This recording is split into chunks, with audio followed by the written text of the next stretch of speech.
welcome back, Class 8.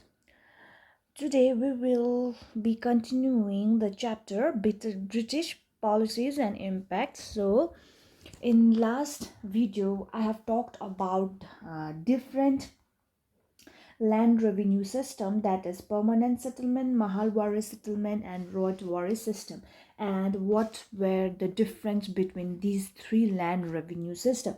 So today I will be discussing about the impacts of new land revenue system. So in previous video I talked about what were three different land revenue system. So now today we will only talk about the impacts that happened in India after introduction of three different land revenue system. So let's study further. Three types of British settlement ruthlessly replaced traditional Indian system. It says, the statement also says that ruthlessly replaced traditional Indian system. Traditional Indian system was dominated by Mughals, so it was much easy and convenient for the Indian peasants or Indian farmers to work and earn their daily wages. But when the British took when Britishers was they were transferred from being a traders to rulers, whole narratives was changed, okay, and it shattered the ruler economy. Whose economy? India's ruler economy, okay. So British created a new class of jamindars. They facilitated the entry of moneylenders and supported them in running their business. These money lenders remained too loyal to the British but exploited peasants. So this was a new thing that it developed, okay, we already know of jamindari system, right? So it's always talks about the three settlement that it was there, like in Mahalwari, also in permanent settlement. Also the permanent settlement like form included new class of jamindars, and it is talking about the same jamindars as the jamindars were entered, and they like new class of money lenders they became, and they supported British but exploited the peasants. British did not do anything to improve agriculture. Peasants depended upon rain. So, Britishers never did anything and any technological advancement for in the field of agriculture, and that peasants were only dependent upon rain, so that whenever the rain comes, the harvest of that different kinds of crops could yield much more. But they didn't do anything, and if the rain didn't like rain was cut short, if water was cut short, then what happens? There were droughts and famines too. So further, what happened was the irrigation facility were provided, okay. As the Britishers wanted different crops to be yield, they gave irrigation facilities, but in a very small scale. Huge hectares or acres of land needs huge volumes of water, but what happened was it was just limited to a small scale, and it was done to improve cultivation of crop which the industrialists needed in England. This is very important, okay. Previously the demand was of cotton and different kind of things from Indian economy, but what happened was the industrialist of Britain, the businessman of Britain, the industry, the company owners in company owners of the Britain did not wanted that traditional item, but wanted different and more items, and for that purpose only they give irrigation facilities to improve the cultivation. But it was totally on the basis of the demand led by the industrialist in England. High revenue demands and crop failures forced the peasants to borrow money from moneylenders. Moneylenders charged high rate of interest, and debt trap was there and led to either loss of the land or the peasant becoming bonded labor above the moneylenders. Okay, now this is like very simple to understand. Britishers was this one, okay, and he created zamindari system, and on top of that money lenders were also there, and these money lenders used to give money to different peasants, okay, peasants, farmers, etc. Okay, then what happened?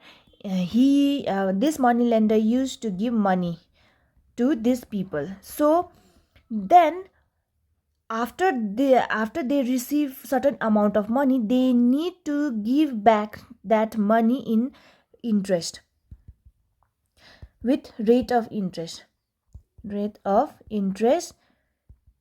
which is very high. Okay, so if that person could not return back that amount to that money lenders, then what happened? It will occur a debt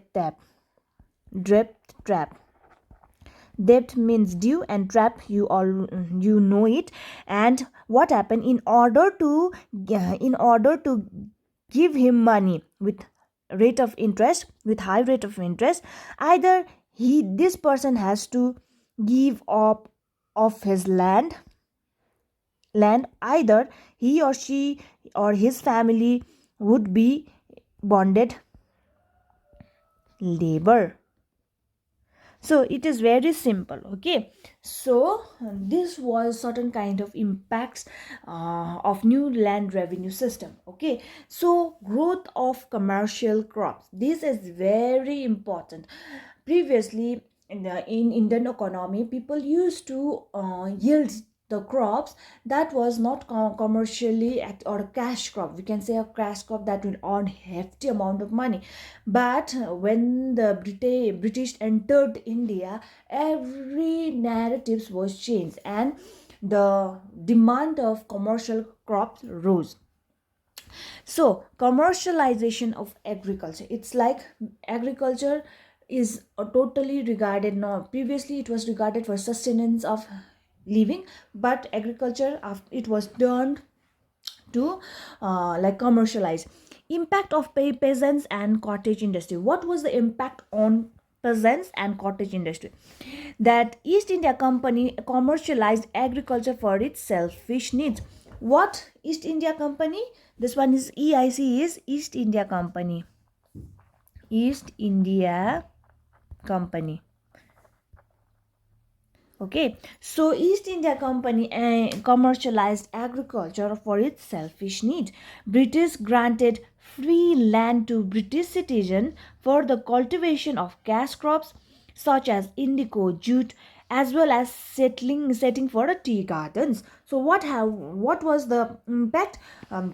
The British, the power was in the hands of British, and for that thing, Britishers used to give free lands to British citizens for the cultivation of cash crops. That cash crops are those crops which gives high money. So such an example I can put forward is indigo, jute, as well as setting up huge tea gardens. Still there are in India, there are numbers of tea gardens, okay, that was set by Britishers. British purchased these crops at low prices from Indians, and as a result peasants suffered, and many of them lost their land and became bonded labor. These two I have already discussed. So how was the main impact? Britishers used to buy these cash crop in very small, like very uh, lower prices from Indian peasants, and due to this they suffered losses, and they used to, like, what happened was they used to lose their land due to debt trap, as well as the people or family member used to become like a it became like the family became bonded labor. So The Indian peasants traditionally depended on cultivation of food crops for sustenance, just food crops, okay, in previously. But British cash crops started to replace traditional crops. This resulted a decline in the production of food grains. So previously Indians used to cultivate food crops, which was like they used to cultivate for their sustenance, for eating, okay. But Britishers told these farmers that no, from now on you have to stop cultivation of food crops but rather focus on cash crops.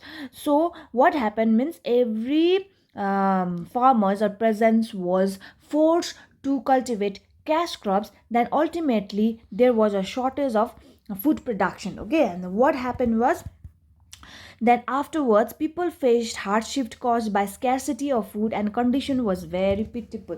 Like people was hungry. They didn't have enough crops, food crops that was eatable crops to for their sustenance.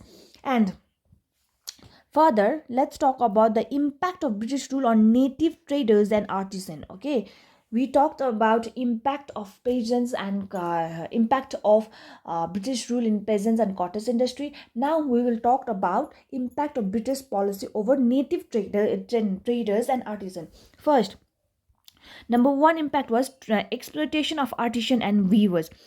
Colonialization turned the fortunes of artisans upside down. Like when the colonialization started, what was the main thing that people like the fortune that artisans were those persons who used to make different kind of things such as pottery, etc. But it was totally shattered because why the artisan community forced that like most of that period of time, like in India, like textile was Indian textile was the this one Indian textile, okay, not British. Indian textile was most important part of Indian industries, okay. It was a major source of earning in foreign markets. What Indian textile was a major source of earning in foreign markets.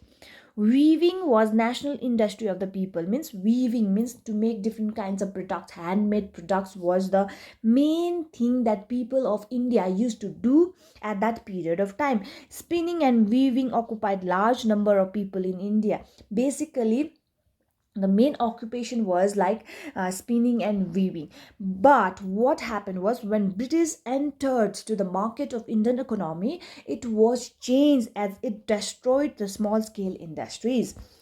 Further, British introduced the idea of free trade. Okay, so this was just a bigger agenda to grab hold of Indian economy also, because British was never had a positive attitude towards India. Rather, it has an attitude for supplying of raw materials for their for England. Okay, under this policy, which policy? Free trade policy. Industrialists enjoyed the liberty to export their products to India. Which industrialist? British industrialists enjoyed the liberty, freedom, okay? They had a freedom to export their products to India, but Indians, in same connotation, Indians have to pay heavy export duty. Indians had to give, like, in people of the Indian industrialist or a businessman has to pay heavy export duty, means money or tax to the British government. Due to this, Indian textile could not enter the European market. So if a person or if an industrialist was not capable of giving export duty, then what happens? The textile which was made by Indian people could not enter to the European markets for the competition, whereas the Indian markets were flooded with British goods. It was like, in the other hand, Indian markets were flooded with the British goods, because the Indian British because in British industrialists enjoyed the freedom to export their products without any export duty.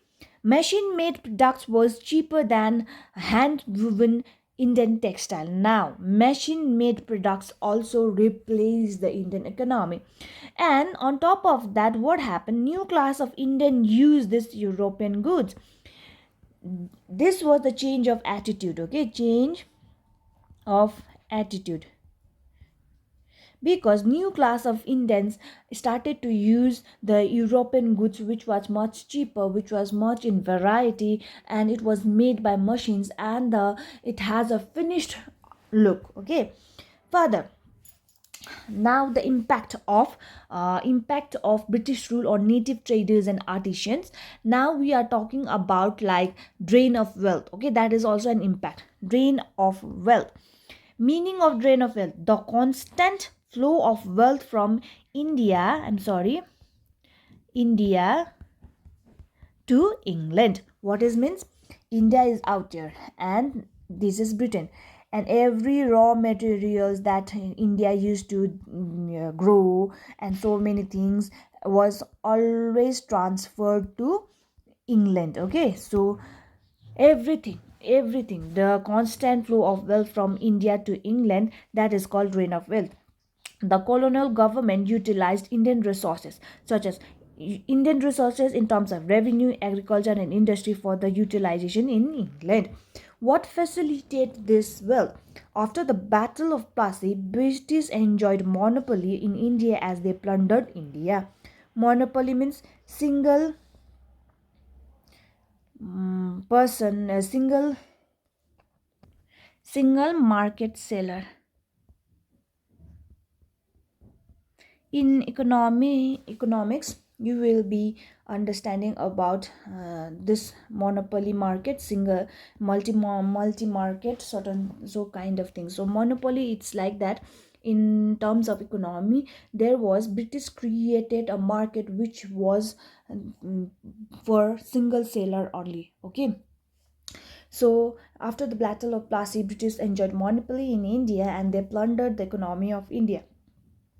What constituents of drain? What constituents of drain is monopolistic control over Indian trade and the production of the East India Company forced artisans to surrender their products at the cheaper rate. So what happened was the artisan used to make their products, but what happened? The monopoly over the market was controlled by Britishers. So they had like British had a monopoly over the Indian market. So poor Indian people or Indian peasants had no other option to just give their products in a cheaper rate. After the grant of Diwan in Bengal, the revenue administration opened a new field of, of direct plunder coupled with profits and trades. British always talked about like they always focus upon getting more and more and more profit. Large revenues was siphoned off to the country. Off the country. Siphoned means transfer of the country from India to England. Okay. So, in 1767, East India Company's investment, like it was reached to 60 lakhs. Okay, so it was a bigger amount at that period of time. Okay, it was around 60 lakhs, and after like so many years, like 1793, it went over to 1 crore. 1 crore of rupees, like, or any revenue was transferred from India to other country, that is England. And India had to bear economic burden of conducting wars in India and also military expedition beyond India. So everything was managed by India itself from the revenue that British collected. Okay, either in terms of conducting wars in India as well as sending military expedition to the other countries. And it was like, let's talk about the extent. Okay, between 1757 and 1851, a sum of 100 crore pounding sterling was transferred from India to English banks. Okay, it was like till 18 800 crore. of rupees was siphoned off or transferred from India to England.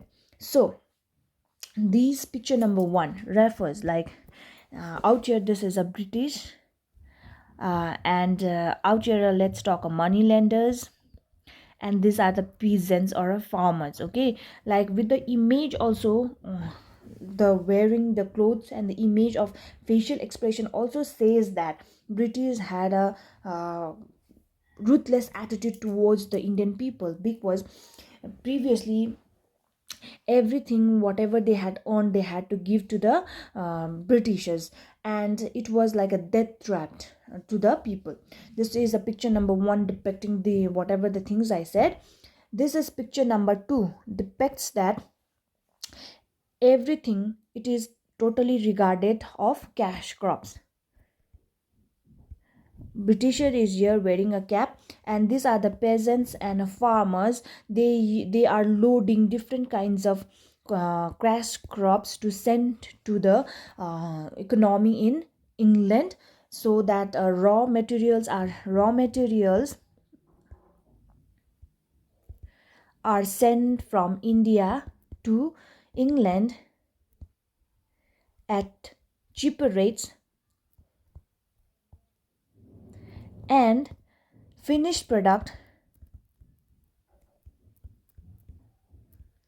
are sent to India at higher rates. Okay, so this is picture number two. Picture number three, this is just a farmer showing that they did so much of hard work, but the satisfaction was not there.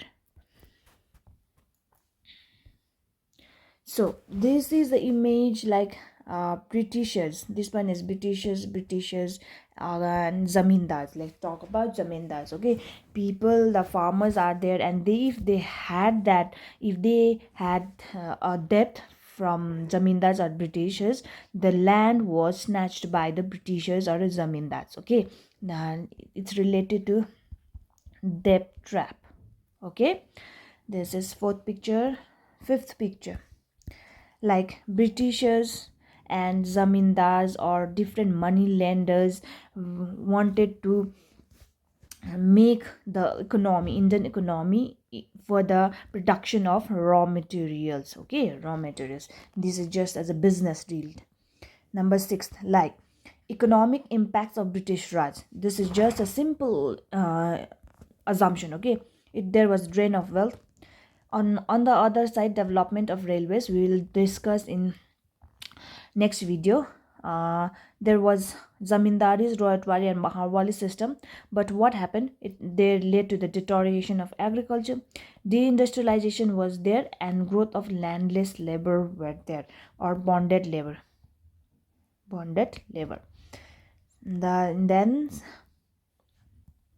this one is seventh one. Out here, India is written here, and certain zamindars were there. All are totally out here Britishers, and they are forcing a single person, and they are enjoying the benefits. Look how ruthless they were at the period of time. This picture totally says that Britishers totally plundered our economy, and the people were shedding uh, their blood as well as sweat to impress these British people, but they hardly achieved. And Dada Bhai Noroji, we have to talk about like drain of wealth. The idea drain of wealth was literally introduced by Dadabhai Noroji, as in his work he focused upon the drain of wealth from India to England through colonial rule. One of the reasons that the drain theory is attributed to Naroji is that his decision to estimate the net national profit of India and by extension the effect of Asia. So he was the one who talked about how much of crore of rupees was transferred or siphoned off from India to English banks. So this is just a pictorial representation because Britishers was there, but they were following the command of Queen of England. Okay, and every money, whatever whatever they achieved, the revenue, etc., they were siphoned off to England. Now, I talked about machine made goods, right? Machine made goods, like new class of Indians wanted to use different kinds of things that people ate in, like used in England, and these kind of culture totally changed the narratives of basic postulates of Indian culture. So these are the peasants and artisans. Okay, they are working for making different kinds of, they are weaving, they are making different products, handloom products, but what happened, they lost their quality because because it was due to certain things such as like export duty. They had to pay heavy export duties, so in the products could not enter to European market, and it was very like they didn't have any option in a but to sell them in a very cheap rates. So it's totally about British policies and impacts. It's totally about earning revenues, money, and sending it to England. Like they wanted raw material, supplier of raw materials, and India was that. And when that raw material was transferred or sent to England, it was like they made finished products, and that finished products again was sent back to India with higher rates. So this is the thing that British used to do. So now I have already completed the impacts. In next session I will talk about the transport and communications, etc. Okay, till then, stay safe and take care. Please make your notes.